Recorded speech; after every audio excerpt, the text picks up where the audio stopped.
পুরনো ধাঁধা, সুকান্ত ভট্টাচার্য। বলতে পারো বড় মানুষ মোটর কেন চড়বে, গরিব কেন সেই মোটরের তলায় চাপা পড়বে? বড় মানুষ ভোজের পাতে ফেলে লুচি মিষ্টি, গরিবরা পায় খোলাম কুচি, একটি অনা সৃষ্টি। বলতে পারো ধনীর বাড়ি তৈরি যারা করছে, কুড়ে ঘরেই তারা কেন মাছির মতো মরছে? ধনীর মেয়ের দামি পুতুল, হরেক রকম খেলনা, গরিব মেয়ে পায় না আদর, সবার কাছে ফেলনা।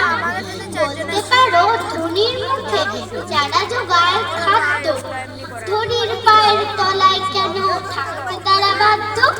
হিং টিং ছট প্রশ্ন সব মাথার মধ্যে কামড়ায়, বড় লোকের ঢাক তৈরি, গরিব লোকের চামড়ায়।